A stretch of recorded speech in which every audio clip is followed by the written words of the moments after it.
Et puis un premier sommet québécois dédié aux piétons et piétonnes s'est tenu à Drummondville ces 2 derniers jours. La ministre des Transports du Québec, Geneviève Guilbeault, et de nombreux maires, mairesses y étaient. Compte rendu de Brigitte Marcoux.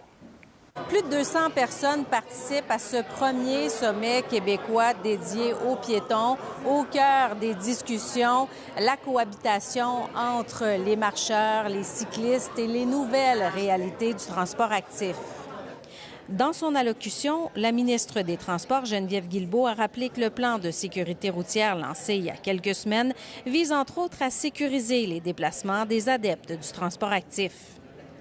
On ne peut pas se substituer à chacun des 8,5 millions de Québécois, mais en parlant, avec le concours des médias aussi qui en parlent, qui réimposent le sujet continuellement et avec des statistiques comme on risque de connaître encore cette année, j'espère que ça va suffire pour que chaque personne qui prend le volant réalise qu'il y a un rôle à jouer. La directrice générale de Piétons Québec, Sandrine Cabana-Degani, est du même avis. Il est grand temps, selon elle, que des actions concrètes soient mises de l'avant.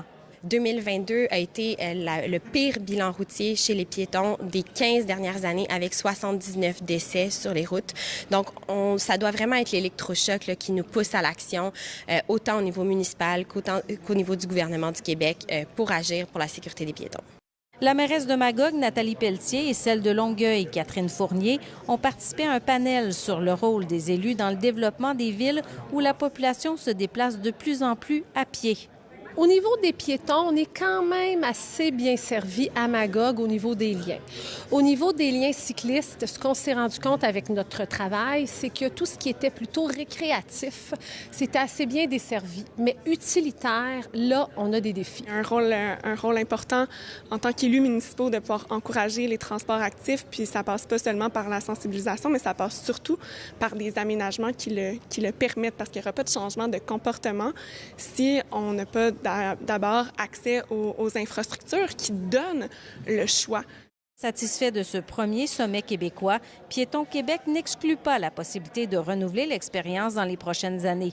Mais d'ici là, du travail de terrain sera fait partout au Québec pour poursuivre les discussions et rendre les déplacements sécuritaires dans toutes les villes de la province.